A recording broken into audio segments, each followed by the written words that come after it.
When you open up Matthew, Mark, Luke, and John, and you look at the way that Jesus loved, it's in some ways, it's just like his call to follow him. It's a bit terrifying. It's a bit inconsistent. That when you look at the way Jesus loved, there's a tension there. And it's a tension that we all, to some extent, want to resolve. In fact, it's a tension that we are so uncomfortable with that many of us went to churches that were kind of on one end of the spectrum. Others of us maybe grew up in churches on the other end of the spectrum. And regardless of where you went to church, it's not that you didn't believe that what was taught was true. It's that maybe you felt like there's something missing. And maybe you went to a church that's kind of on the other end of the spectrum, and it's not that you didn't believe that what was taught was true. It's just like, it just seemed like there was something missing. And the reason is because when you open the New Testament and you ask the question, how did Jesus love? Here's what you discover. It was messy. It was inconsistent. At times you have to say, okay, that's just unfair. And at the end of the day, a lot of it's just really, really, really confusing because there's a tension. And my temptation and your temptation is to resolve the tension. And if you don't hear anything else today, hear this. If you try to resolve the tension that's created around Jesus' love, you give up something very, very, very important. And yet we are tempted to do that all the time. Now, in our churches, and for those of you who are watching for the first time, we have 7 churches in the Atlanta area, churches all over the country, and so we've been doing this for a while, and we have tried to the best of our ability to hang on to this tension. But at times it gets messy, at times we seem to be inconsistent, at times we seem to be unfair, and at times it seems to be confusing. And when we get those emails and we get those letters, I just read them and smile, and I think, maybe that's because we're doing this right. We're trying to hang on to the tension that you have when you try to love like Jesus. I'll tell you where I see expressions of this in our congregation. Many of our gay attenders not many have said to me, but I know this from conversations with some gay attenders, that they've left the predominantly gay churches to come to our churches. And on those few occasions when I felt comfortable asking why, and I'm not one to try to compare churches, here's the consistent answer I've gotten. The answer is, well, in the churches that kind of cater to gay couples, I feel like all they do is affirm my gayness, and they don't really teach the Bible. And I wanted more Bible teaching. So Andy, I've come to your church, and to be honest, it's a little scary for me. At times I feel like I'm waiting for the other shoe to drop. At times I'm wondering, how welcome I am here, but I just don't feel like I'm getting the whole truth at these other churches. And there's a tension there.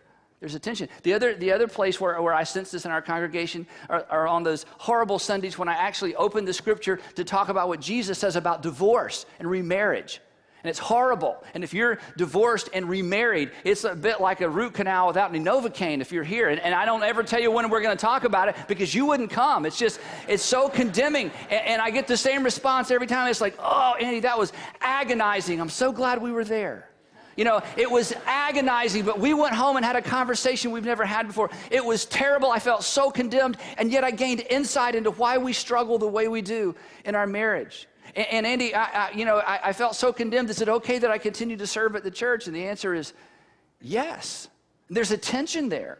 I mean, whenever you open the scriptures and take seriously the teachings of Jesus, there's a tension. At times, he seems to be forgiving, and at other times, he seems to hold everybody accountable. At times, he's harsh, and at times, he's kind. And at times, he points out sin, and at times, it's like he ignores sin altogether. The other place where I see us feeling this tension is anytime I announce that I'm going to talk about sex or sexuality, we have like high attendance Sunday. I don't get this. I say, next week sex, it's like, boom, everybody shows up. And the thing I always wonder is, what do they think I'm going to say? Like we found the 5th gospel, and Jesus said, therefore go and love the one you're with. Is there's going to be some kind of new insight that changes the rules, that makes everything that's been off, limits, okay? I mean, but you know what? Whenever we talk about sex, and it's not just me, all my friends in big churches, whenever we bear down and spend a few weeks talking about sexuality, people come to church like crazy. And you know what you say? You say, oh, that was so hard. So glad I came. It dredged up things I haven't thought about in years, and I don't really want to think about. So glad you made me think about them. Andy, I hated it, but I got a copy to give my kids when they're old enough, and this is a relevant message for them. So there's a tension. There's a tension, and here's the deal. Personally and individually, we're all tempted to want to resolve that tension. But if you resolve it, you give up something important. It's what drove people crazy about Jesus, but he was comfortable with it. He was able to minister through it. And we dare not walk away from it. Even though it is messy, oh my goodness, is it messy? At times we seem to be inconsistent. At times it's confusing.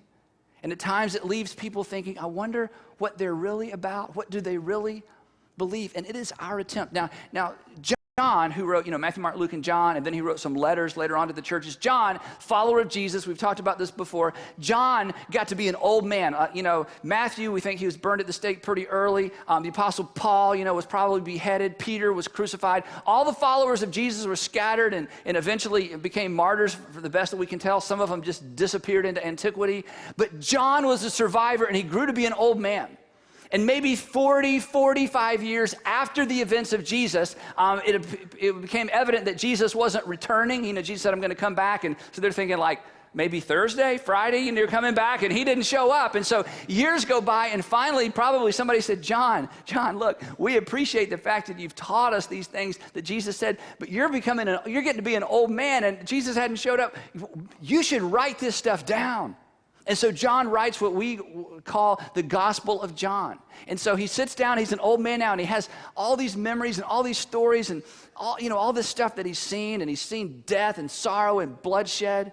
And he sits down to write it down, and he begins his gospel. He begins his account of the life of Jesus with this big, grand picture of Jesus being like a word, and that God sent his word, Jesus, into the world, and that word became flesh, and it took on, he was human, and he walked among us, and he ate with us. And John, he paints this beautiful picture. He says, it's as if Jesus painted a painting full of people, and then he went into the painting to interact with the people in his painting, and the people in his painting did not recognize him as the artist, and they threw him out. How powerful is that? To try to describe the conflict that he sensed among the people that Jesus came to love. And then in the opening section of that incredible piece of literature that you have in your Bible, Matthew, Mark, Luke, John, he gives us the terminology, he gives us the words that best capture this tension that if you're a follower of Jesus, you're going to bump into at some point or another. If you're a follower of Jesus, it makes it messy and inconsistent and hard, and yet if you go one way or the other, you leave something out. And here are the words that he left us with. He said this. He said, the Word, talking about Jesus, became flesh and made his dwelling among us. And there's this great imagery with these three words, made his dwelling among us, that Jesus camped out with us. That Jesus moved in with us, that Jesus lived with us. And when he says us, he's not just talking about like us, 2,000 years later. He's talking about really physically like us, like me and the guys, made his dwelling with us. We, and he's not talking about you, we. He's not talking about we. He's talking about we. We, and his buds, the guys that followed Jesus, that ate and lived and talked to Jesus. We have seen. He's saying, I've seen something you haven't seen. I've seen something that you had to be there to get. I saw something, I wish I could have captured it so that you could see it as well. We have seen his glory, the glory of the one and only Son who came from the Father. And then he gives us our words, full of grace and truth, full to the brim of grace and truth. And there's the tension. Now, you know what grace is, and you know what truth is. Truth says, hey, you're accountable. Grace says, oh, you're forgiven. Grace says, you're fine. Truth says, no, you're broken. Grace says, it's going to be okay. Truth says, you're going to have to work on it. Grace says, no matter what you do, I love you. Truth says, yeah, but you're accountable. And there's a tension. And you know what? All of us through our personalities kind of lean in one direction or the other, don't we? Some of you were brought up with parents. One of them was Grace, and one of them was Mr. Ungrace, wasn't he? He was all about truth, and your parents would argue behind closed doors about how to raise you. And which one did you like better? Let me guess. Yeah, you like Gracie. I like Grace. I'm fine. You love me just the way I am. But if you grow up in a great home, you got a good dose of both. And here's what John said. This is so remarkable. John said, I spent years watching him navigate the intricacies of some very difficult circumstances. And as I begin my gospel, as I begin my description of what it was like to be with Jesus, here's what I saw. that he was absolutely full of both grace and truth.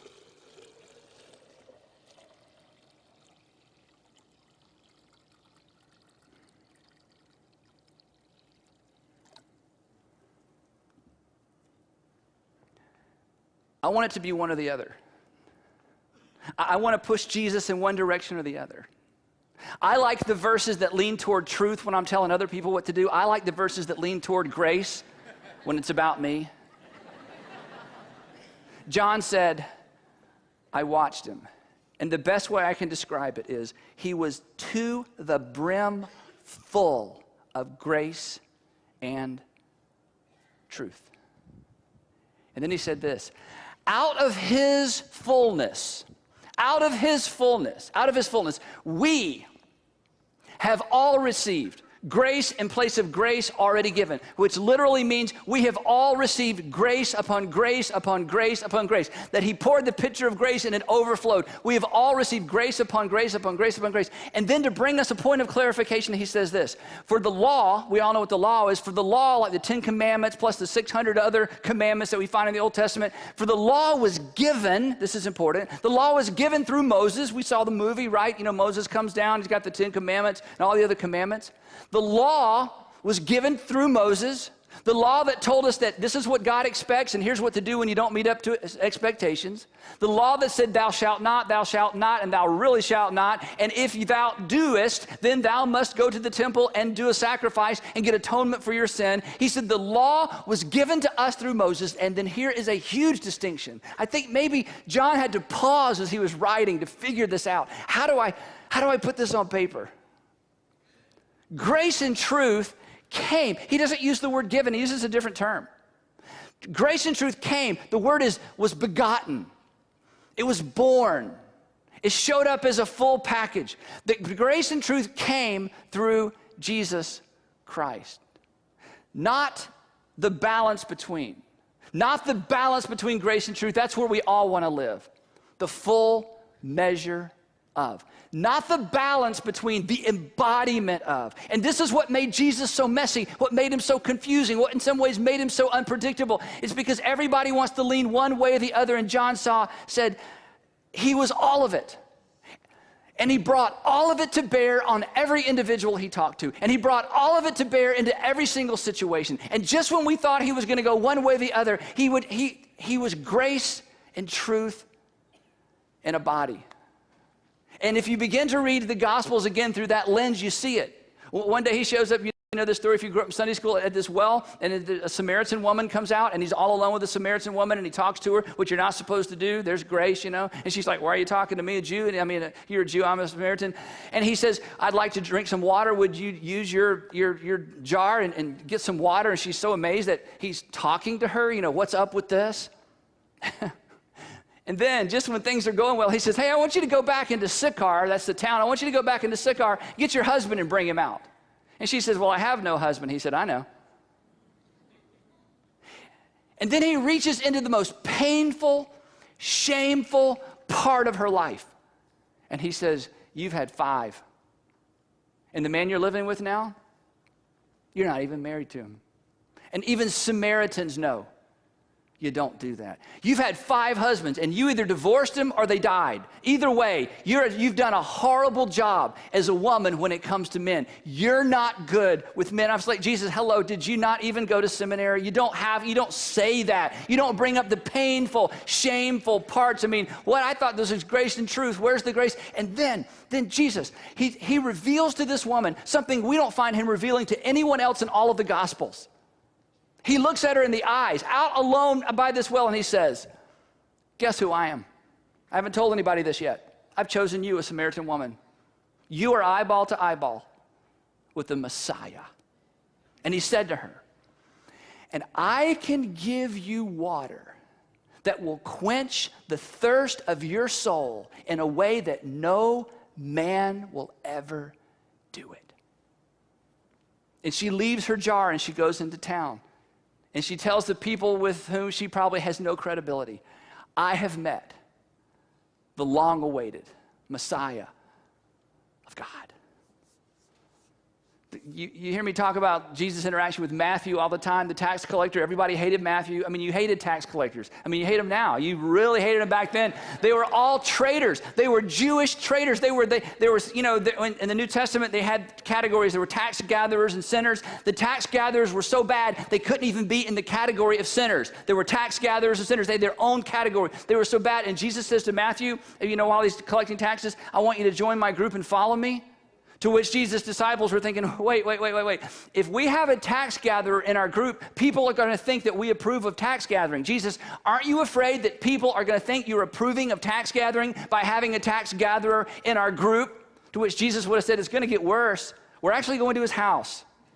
And he's going to invite all of his tax gathering friends. So yeah, if you think your reputation was in jeopardy now, wait till this afternoon about 6 o'clock when the party cranks up. You're going to have no reputation in this community because everybody's going to see you mixing with tax gatherers and sinners. Jesus, doesn't it concern you that it looks like you're approving of what they do?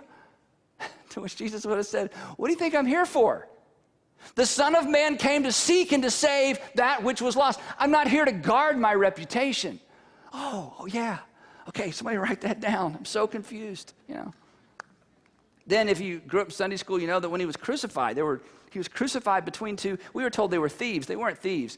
They didn't crucify thieves. They crucified the worst of the worst. These are men who couldn't even be trusted to row a Roman galley. These were men who could never even be trusted to be a slave or to work in the mines. And he's crucified between two, and one of them says, we're getting what we deserve. And you would expect Jesus to say, no, you have a good heart. You're a good man. Don't be so hard on yourself. Jesus is like, no argument there. But when you breathe your last breath, and I breathe my last breath, we're going to the same place. Today, you will be with me in paradise. Okay, wait. Hey, time out, wait. Okay, look, a few chapters ago, this young rich guy comes to you and says, I want to have eternal life. Do you remember what you told him? You said, in order to have eternal life, you have to sell everything and follow me the rest of your life. This guy gets in with 1 minute left on the clock. Okay, that's like totally unfair and confusing. Okay, wait, we've had to give up everything and follow you, and he gets in at the last minute and he can't rededicate his life. There's no point in rededicating from a cross, you know, from now on. Okay, from now on it's 20 minutes and you can't even go anywhere, okay? So this is a completely meaningless, you know, last minute plea for mercy. And Jesus says to him, today, you'll be with me. Best of the best, worst of the worst. To me, today, we'll be together. Paradise. See, there's a tension there. And I'm just telling you, you try to resolve it, you lose something. And then maybe the most famous story of all, and it finds its way into the Gospel of John. And it's about the woman who was caught in adultery. And it's such a strange story because they bring her to Jesus and they say, Jesus, according to the law, remember the law was given through Moses, according to the law, she should be put to death, she should be stoned. And Jesus said, okay, let's well, what Jesus could have said, you know, if some of you grew up in the 70s, remember snappy answers to stupid questions? Remember Mad Magazine? Nobody remembers that. Okay, anyway, I don't know if they're around anymore. What Jesus could have said, you know, they said, hey, according to the law, she must be put to death. And what Jesus could have said is this, well, according to the Roman law, you can't put her to death. So get out of here. You can't put her to death. Don't try to trick me. But instead he says, okay, let's play to Moses' law. Let's play to the law of Moses. Stone her. And let's begin with the person who doesn't have any sin. Just try not to hit me, okay? Let's just go ahead and stone her. And let's, you know, the person with no sin, you start. The person that has never committed adultery in your heart, you start. The person that has never looked at a woman lustfully, you start. The person thinks that, oh, I would never, ever do that. You start. And when all of a sudden the law of Moses and the law of retribution begins to break down, and they all go away, Jesus makes everybody uncomfortable, and he looks at this woman and he says, I don't condemn you. Go and leave your life of sin. Okay, wait. Okay, which way is it? It's like I don't condemn you or you're a sinner. Yes. I don't condemn you.